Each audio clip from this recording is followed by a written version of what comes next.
Welcome back to another episode of On the Spot Sports. I'm Jack, and I'm along with Kane Van Gate, the beer league legend himself. Kane, KVG, how are you? I'm doing well, Jack. Thanks for having me on the show. I appreciate it. Yeah, no problem. You're a legend, so it's good to get you back. Good to get you on. Appreciate it. Yeah, thanks for having me. Excited to talk about beer league, even though everything's at a halt, and hockey, and then obviously, I don't know if you can see behind me. For those of you who can, I'm plugging Hockey Journey pretty heavily back here. So that's my documentary I've been working on. So excited to talk about that. Yeah, we'll definitely talk about that in a little bit. But overall, since this quarantine started, how have you been handling quarantine, being like stuck at home? Well, I mean, obviously, this all sucks for everybody. There's a lot of people who have it significantly worse off than I do, so I don't want to complain. But not having hockey for all of us fans and players obviously sucks. So we're all in the same boat. We're all in this together. How I stay sane is been doing a lot of Zooms with teammates and buddies and happy hours and things like that. Luckily, it's springtime, so the weather's been nice here in St. Louis, where I'm from, and so I've been able to go on runs and walks and stuff like that with my dog lady being, and just play hockey outside, and just everyone's going to be rusty, but hopefully the young hockey players out there, or any hockey players out there, take it seriously. No, I mean, there's no excuse to be out of shape because we all have some time on our hands. So just Yeah, been doing a lot of that, man. A lot of that. yeah, I've been doing pretty much the same as well. I've been doing some off ice training, just like body weight stuff. So Yeah. nothing, just to stay in shape, I'd say, and then just Yeah. going for walks, runs, stuff outside, rollerblading, all that good stuff. So hopefully when we get back on the ice, everything will go back smoothly, and we'll be able to get back out there soon. Yeah. Fingers crossed for sure. Yeah. So first, before we get into all the BHL stuff, and what made you get into hockey, and when did you start? Um, I got into hockey. So I was a Blues fan as long as I can remember, and a fan of the National Hockey League as long as I can remember. And then also growing up in St. Louis, a big Cardinals baseball fan. So I was convinced that I was going to play goal for the Blues, and then also probably catch or play first base for the Cardinals for a while. And then when I was, I don't know, about that lasted a few years. And then when I was about 7 or 8, or I don't know, maybe a little, yeah, I guess about 7 or 8 is when I started playing, and that's when Brett Hall came to town and started scoring 50 goals in 50 games, and so that really got my attention and made me kind of. I mean, I played other sports. I think it's important for any athlete to play multiple sports, but hockey became my number one, really, really, really early at a young age, even though I started relatively late. And then, yeah, so I mean, following the NHL, Brett Hall, all those Mario Lemieux, all those guys, and then even before I started playing hockey, I was reading historical. I read a book on Bobby Orr. Obviously, I never got to see him play live. I'm too young, but and then it got really that book on Bobby Orr really motivated me and got me into it. And I started reading all these old books and studying the history of it, and then reading up on Maurice Richard and all this stuff. And then so I was convinced I was going to be a legendary goal scorer. And then I saw Curtis Joseph versus Ed Belfour right before my eyes, and that kind of changed everything. I was like, those masks are so cool. Those pads are so cool. They're shiny. They're blue. He looks so awesome. They both played amazing. And we won tickets to sit in the front row. And so that was it for me. So definitely fell in love with the game of hockey, and then goaltending just kind of followed it. Yeah, for sure. That's all of our dreams, to play in the NHL, play for our favorite team. So unfortunately, it doesn't happen, but for Yeah. most of us. But hopefully, Some it does, and we yeah, get to live vicariously through them. Like Pat Maroon, for example, scoring that big goal and yeah, stuff like that. Yeah, it's been pretty cool. yeah, and maybe there's some emergency backup gigs that will open up hopefully soon. Yeah, man, I've been waiting. One of these days, I'll get to be an Eagle. Yeah, I don't know. We'll see. Yeah, for sure. So, you said you were a player before you decided to be a goalie, right? The Yeah, first, so yeah, at a young age, but yeah, yeah. and might, but yeah. So what was that moment that you're like, this is my position as a goalie, that moment that you know you're going to be a goalie forever? My first full game in net, we did pass the bag and might, like most teams do. And I was just playing, the lowest level, house level. It was my first year then. And I loved everything. They made us play every position. And I love scoring goals, like playing defense, whatever. I loved it. It was more fun to score goals. And finally I got my chance in that, finally. And I've been just practicing my basement as much as I could. I had the gear, I was just ready to go. I had my own setup. They gave me a bag. I'm like, no, I'm good. I already got it. And so once I finally got that game, I actually did well. I was definitely better at that than I was at, playing forward or defense. At least I thought. And so I was like, oh, I'm sold. Dad's gonna let me for sure. And he's still like, and he was giving me the pushback. And then what sold it was, and I'm so glad I was within an earshot, but a couple other coaches that within the program were like, oh, of course, everyone's recruiting goalies, but at the time, this was music to my ears. Like, oh, your son is a legit goalie. He's got to play goalie. And I just looked right at him, and I just, gave my dad that stare, and he's just like, oh man. So that was the moment, because right after that game, I think it was one of our last games of the season. I think I finished off, the last game or two as goalie, and I don't think I took the pads off. Yeah, that's an awesome story and amazing times. I'm sure it was an amazing time with your dad, especially for that moment. And he was like, "Come on, really?" And oh yeah, you're like, "Yeah, this is my position. I'm gonna stick with it." So that's awesome. Oh yeah. I was very persistent. Both my parents didn't, grow up with hockey or playing it, so they gave me a lot of pushback. But yeah, if you really want to do something, you just gotta make it happen. I'm sure a lot of goalies and hockey players out there who, whose dads or uncles or whatever didn't play or anything, I'm sure they could all relate to that. But Yeah, for sure. So you joined YouTube in 2012 and have created an amazing name for yourself in the community. What made you decide to create a YouTube channel? And what was the goal of the channel? Was it just to be strictly hockey? What did you envision it being? That's a really good question. It was going to be strictly hockey from the beginning. It had a different name initially. We made, so how it started was, I can't believe it's been 8 years already. A buddy and I were watching the NHL's NHL 36, which is a show. We actually were specifically watching the Patrice Bergeron episode, where they followed Patrice around 36 hours before a big game, just kind of get a day in the life of what it's like to be this, NHL superstar. And me and my buddy were watching this, and we're like, we have to do this. At least you're getting cool backgrounds, whatever. We have to do this, but for beer league. This would be awesome. Let's do it. And I'm so I talked him into doing it, and then we made BHL 36, and then we didn't know. We just wanted to make the one video to show everyone, what my life's all about and how much I love beer league and all that good stuff. And it got more views. At the time, it seemed like a ton of views. Now it doesn't, but at the time, it seemed like it went viral, I guess you could, at least so we thought. So then we kind of started doing more videos, and Mike McKenna just retired from pro, but Pro Goalie reached out about being in an episode, and then we started getting an interest. And then so, that kind of happened organically as far as, making it a regular thing. We just figured, let's make a hockey channel, and I want to make a video about my life and, my BHL life, and then we'll go from there. So it was a little bit planned, but, like a lot of things, definitely happened organically for sure. Yeah, so I started watching your videos because of BHL 36. I remember I just saw it on my YouTube notifications, and it was just BHL 36. So I just clicked on it, watched it, and I've been hooked ever since. I appreciate that. Yeah, that's no awesome. problem. Yeah.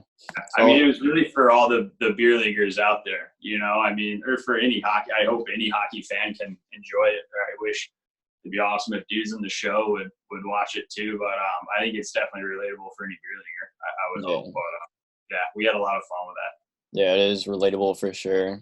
So what went into BHL 36? Did you get your own camera crew to follow you around, or what went into that?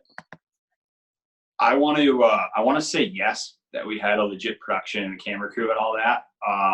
But the reality is, it was just my buddy, the same guy who was on the other couch across from me when we were watching that NHL 36 episode, and decided to make a parody of it. But still, obviously, that's my legit life, of course.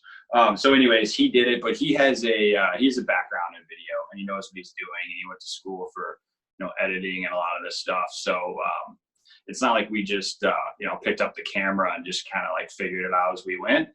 In a lot of ways we are doing that, but like, that's what we did, and that's what our background was in. So we always wanted to create hockey content. And so yeah, it's been a fun ride. Just hopefully we can continue.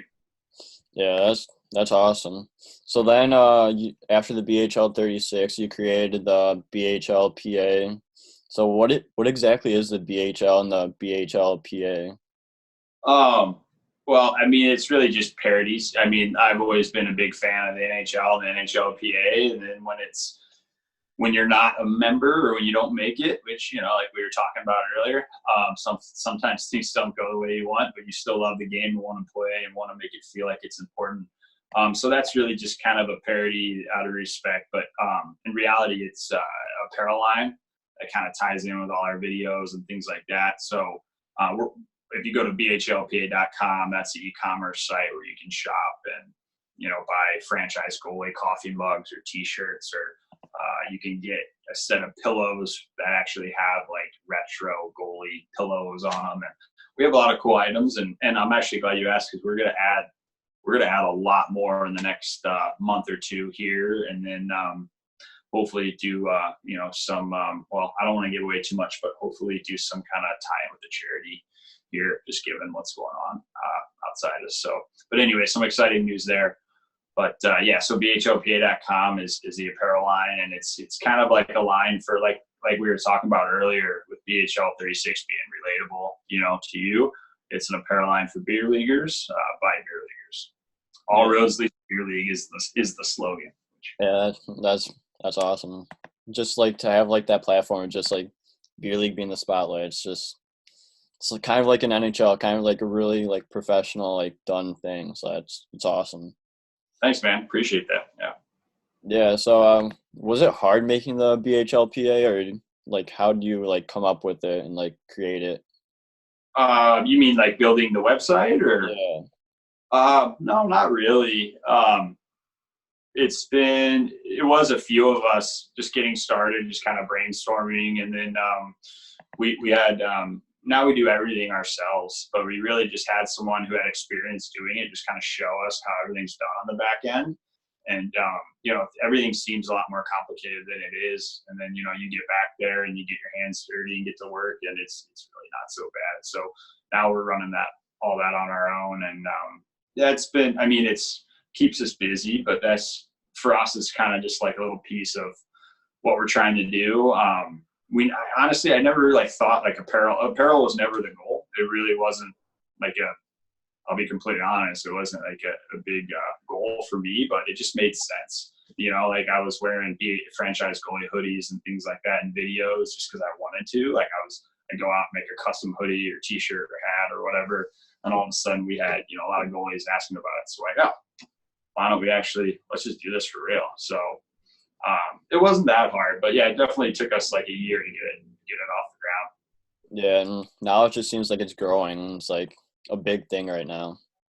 Yeah, I mean, it's not about how much money we make or shirts we sell. It's just about like if we can bring people together and have a good time or a laugh, or whether you take it seriously or you just play for fun, or a little bit of both. Just have a platform that we can all kind of share and relate to, and if that's an apparel brand or YouTube channel or a documentary, then so be it. So it all kind of ties together. Yeah, it's just for the love of the game. Hockey is the best sport in the world. No doubt about it. Yeah, so you were talking about some charity events that you guys do, and I know that you guys, the BHL puts on a tournament in the St. Louis area. Like what's that about? And like, what's that experience like? So, well, Well, two things. So the tournament is actually in Scottsdale, Arizona, and then the BHLPA has been a sponsor of that. And so one of our good buddies runs that, and he does a lot of cool things. He's an entrepreneur, but one of the things he does is run events, and so he does that not for us. He does that all on his own and does a really good job. So we're just kind of a part of that with him. But that's not our baby necessarily. But that's in Scottsdale, Arizona, early February.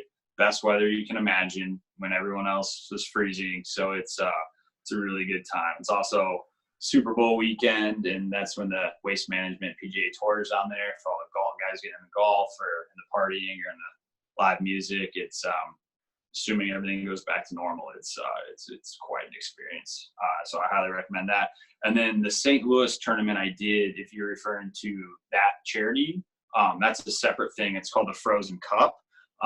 And I just participated. That's not my charity. A guy by the name of Steve Albers is the guy who quarterbacks that. And he's also the dude who, for those of you who don't watch my videos, who does or owns Center Ice Brewery here in St. Louis. And so he was a part of our documentary, and he's been a part of some videos and things like that. So he's a buddy of ours, and that's his charity, and it is for autism awareness and raising money and awareness for autism. So that was cool to be a part of. We posted the video on YouTube last month. It's a one and done tournament. So unfortunately I only got one game out of it. We got spanked that first game, but it was fun to play on it. It was, for anytime you're playing hockey for a good cause, it makes giving up a lot of goals a lot less painful. Yeah, exactly. So what was that like atmosphere like during these tournaments, like inside the arena and like just everything around it? Well, I would love to say that it was electric and the fans were loud and everything was bumping, but the reality is all my beer league experiences are in front of either nobody or perhaps a Zam driver, or maybe like a couple girlfriends or wives, or occasionally a kiddo. In Arizona, there's one point I think I want to say, because we played at the ice den, or they played those tournaments at the ice den, which is the practice facility for the Coyotes. So at one point, it was an early morning game, and let's just say we stayed out past our bedtime the night before, and the Coyotes had practice after us, and I noticed some of them stopped to watch our beer league game, but they didn't watch for very long. I don't think they were too impressed, but it was kind of funny though. Yeah, that must have been cool though, like having like actual NHLers watch you, even for a little bit. It's just like, just cool. Oh yeah, of course. That's always cool. But I think they only stuck around for a few seconds, and we're like, all right, we better get out of here. Just like you have, like obviously beer league games are just like either no one or just like a few like friends or like our girlfriends, wives, stuff like that. But I also played in a tournament in Chicago at the Blackhawks training facility, and like we got like a 1K like people to watch. That's awesome. It was for a charity event too, but cool. Even though we lost 3 of our 4 games, it's just worth like doing the charity awareness for it. Yeah, no, that's really cool. One thing I got to do, unfortunately, I wasn't able to film it, but I subbed in for the St. Louis Blues alumni and the Blackhawks alumni. Did a charity game in Peoria, Illinois, and it was back when there was like a bunch of storm and tornado damage. I want to say in Peoria. This might be, I don't know, about 6-7 years ago or so. Anyways, the Blues alumni couldn't find a goalie, so they asked me last minute, and I went and played, and it was a lot of fun because, I mean, like you said earlier, just to be around the NHL guys is cool, and just to hear the war stories and, like the stories you never repeat to anyone and things like that. It was really neat. But what I figured there'd be a crowd because, it's all these guys who played in the show and stuff like that. I figured there'd be a decent crowd, but I got out there and there's just like, I don't know, 5,000 or 6,000 people there. And I'm sure, and I was the only guy who didn't play professional hockey, at least to my knowledge. So I'm sure a lot of people were like, who is this guy? But that was awesome. Like that was probably the closest experience to playing professionally, I guess I've ever had, even though it was just a charity game with alums, but it was pretty sweet. Yeah, it just seems like a fun time. So, like, what was the atmosphere like since there was like 5,000, 6,000 people there? Oh, it's awesome. I mean, you could tell people were real hungry for hockey, and it was in Peoria, so a lot of those Blues guys were legends there because that was the feeder for the St. Louis Blues for so long. So, like, Kelly Chase was a legend there before he played for the Blues, and so everyone was so pumped to see him and a handful of other guys too. Like a lot of those guys, didn't go straight to the NHL; they played there first. So, and it looked like Chicago was pretty well represented, so it was almost a split down the middle, which was pretty cool. Put it this way: every time I gave up a goal, which was unfortunately too many times, it's hard to hear anything. I mean, it was just so crazy loud. So I can't even imagine what like a real pro hockey game would be like. Must be pretty awesome. Yeah, exactly. That's an awesome experience that you got to like experience. So Yeah. that's never gonna be taken away from you either. No, it was fun, and yeah, I mean, it's just a charity game with those guys. But like I said, it was really cool to play with those guys for sure. Yeah, so you play on the Rebels of the BHL, and you're a 5-time BHL championship. What's it like? 8 now. 8 now? We've been on a tear. I think we've won like 4 or 5 in a row recently. What's it like being on a team that's won like 8 championships, especially that first one? Like, what was it? What was the feeling there? The first one was fun and more just relief, and it's funny. Um, it doesn't get old. Every time I go in the playoffs, like I wanna win the game just as bad as I did 5 years ago. Um, we're not the young team in the league anymore, so it's definitely getting harder and harder rather than easier and easier. But I got an awesome group of guys. Like we're not all the same. Like everyone's very different in their own ways, but in a lot of regards, we are very similar. A lot of these dudes, we share similar values, and we got a lot. It's just a really good group of guys. And then, coincidentally, they're all really good at hockey, so that helps. And like, I got one of my D men played at Yale and played pro, and then another guy. I mean, I've got a pretty stacked team, so it's really fun to play with them. Unfortunately, I don't see a lot of shots, but oh well, keep those pads looking fresh. Yeah, that's you always gotta keep the pillows fresh. That's for sure. Yeah. Yeah. So, what's like a game day, like day in the life for you? Like, what time do you usually get to the rink and like stuff you do at the rink and stuff like that? Well, this is all. I mean, heck, this is all BHL 36, right? You watch that, and then you'll see. But I like to be prepared and get there early and do whatever I can do to give myself an edge to be ready to make, whether it be 6 saves or 26. It's got to be ready to go. Yeah. So, throughout like all this journey, you also create a film called The Hockey Journey. So, like, take us through like that whole like experience and like coming up with like the movie and like everything that went to it. Yeah, so it was a long time in the making. It's something we wanted to do for a while, especially once we started, doing these YouTube videos pretty regularly. We always wanted to make, a feature length film, and I mean, we knew it'd be, documentary style, kind of like our YouTube videos.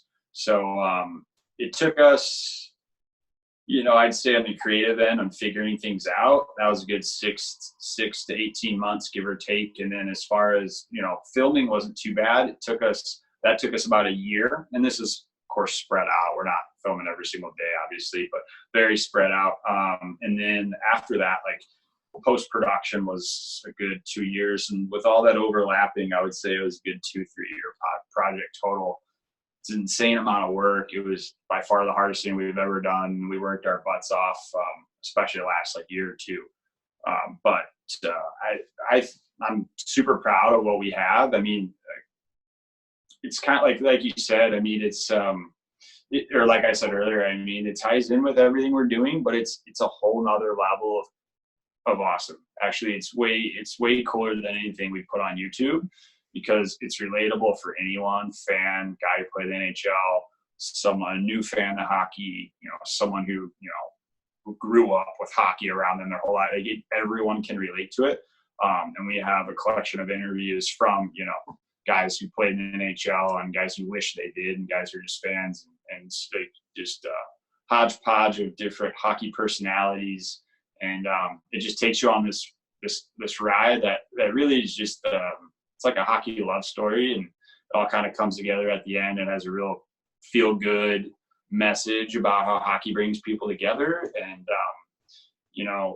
I think that's something we could all use right about now. Yeah. So the film is it's right now it's available. Well, it's always going to be available at hockeyjourney.com. And right now it's available for digital download on Vimeo, which for anyone who's unfamiliar with Vimeo, it was super easy to download, create an account, whether you want to put on your smart TV, whether you have Apple TV, Roku, Fire Stick, whatever. I did testing on all devices, and it was super easy to do. So yeah, everyone get Vimeo and go to hockeyjourney.com and download it.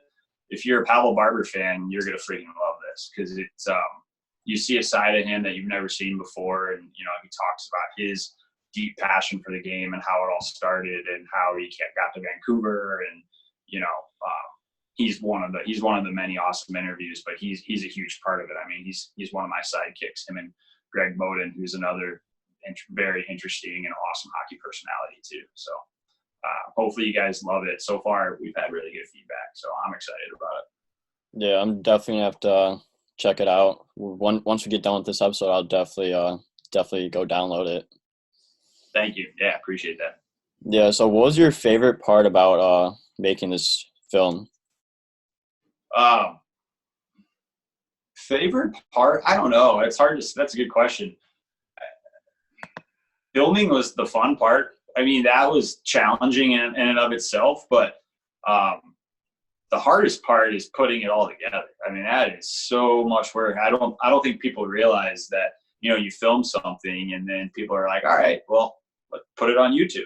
And you're like, well, it doesn't just cut itself together. And so that's real time consuming. So that was definitely not the fun part, but I think the filming and getting creative and then watching, just a bunch of random ideas just come together into, one positive message was pretty cool to see, even though it took us a little longer than I would have liked. But yeah, but hey, it's all worth it at the end. So totally, it's all that matters.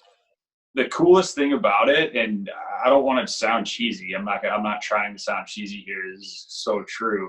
The coolest thing about it is none of this would be possible without everyone else. Like, if we didn't have a following on YouTube, if Barber didn't, all this, like, so social media and everyone just watching and liking and supporting wouldn't be possible.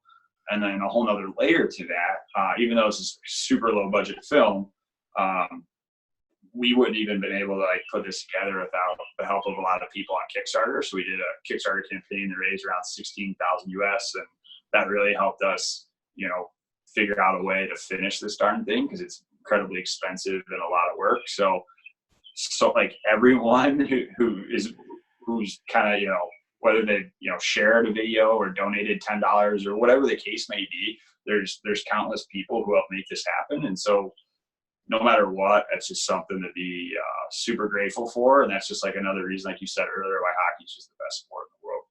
Yeah, hands down. Just everything you've been doing for the community, and this movie is just amazing. It's inspiring, to be honest. Thanks, dude. Yeah, I appreciate that. Yeah, no problem. So I got a few more questions for you before we end this. What was your biggest inspiration at creating this film, YouTube, just anything? Outside of hockey, who is a big inspiration? It could be either in hockey or out.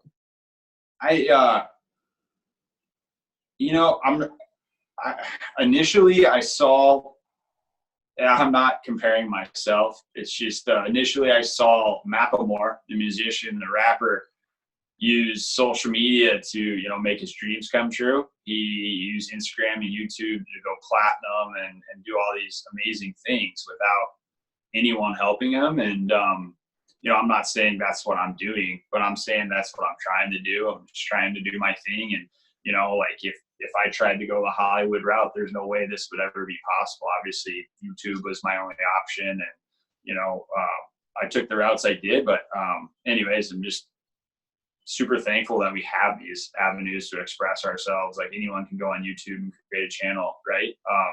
Or Instagram or whatever the case may be. So I saw him do his thing, and he's super talented and creative and funny. And I just remember his videos like blowing up and how he went platinum without an agent, without a label, without anything. And that was so motivating to see, somebody just use creativity to get what they wanted. So I wanted to figure out a way to do something kind of similar. And I've always wanted to make a hockey film, and I hope this is a first of many. We'd like to do Hockey Journey could be a series, or I've got a million ideas of different hockey films that I'll keep to myself, but hopefully this isn't the end. But even if it is, super pumped that we had the opportunity to do it, Yeah, just keep doing what you're doing and just get creative and just dig down and it's the limit. You just gotta work your butt off and hope for the best in a lot of regards, whatever it is you're doing. But and then like family and friends have been awesome. My teammates have been awesome. So there's been a big support system that's definitely helped too. Yeah. So I have two more questions. What do you think's the biggest or the strongest part of your game? On the ice?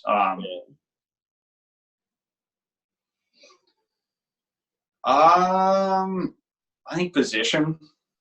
I think a lot of guys like to tell me I have a quick chest because that's where I take pucks, but I think I'm really good about making reads and knowing where to go when I push and knowing how hard to push and knowing how, when to come out and challenge and, when not to. I think that's probably my strongest game is just strongest part of my game is just being able to keep it simple and make difficult saves look easy. Yeah. So last question. What's it like talking like all these NHL players and just like being like around these guys and just getting interviews from them? It's awesome. I mean, I wish I hung out with them more because to be honest with you, like it's usually, you meet them and it's like during an event where they're so busy that, it's not like we hang out all day or anything like that. But it's still cool to see these guys and see their personalities, and like they're all super cool in their own way. Like they're all, just like guys on your team, like everyone's different. There's all different personalities, but like I don't know. It seems like pro hockey players are all humble, and I think there's an obvious reason for that. Someone had to tie their skates, and someone had to wake them up at 5 a.m. to go to practice, and someone had to pay for their tryouts, and all that stuff. Like I think in the back of their minds, they know that it took their own little village to get them where they're at. So these dudes are all really humble and really cool, which makes it easy to talk to them. It makes them relatable. Like every now and again, you're like, holy cow, I'm next to Victor Hedman. He's like arguably the best defenseman in the whole world. But I don't know. He's such a laid back guy that you don't really I don't know. I didn't really get that like starstruck vibe whatsoever. It's just been pretty cool. And I could say the same about Freddie Anderson. I actually did get to hang out with him quite a bit. Bauer, before we did that video, I don't know if you saw that on YouTube, but I did a sit down with Freddie Anderson, and Bauer set that up, and they also made it to where we kind of got to hang out with each other the day before. I think just so it wouldn't be so weird on camera, and I don't know, just because they knew that I was a fan. Maybe they're just doing it to throw me a bone, but got to have a couple pops with him and some seafood and things like that, and pick his brain, talk goalie, talk just life, and not even have had conversations not about hockey whatsoever. And I haven't really met an NHL guy that I didn't think was a cool dude. So it's been fun, but it's not like I hang out with those dudes every day. It's kind of once in a while.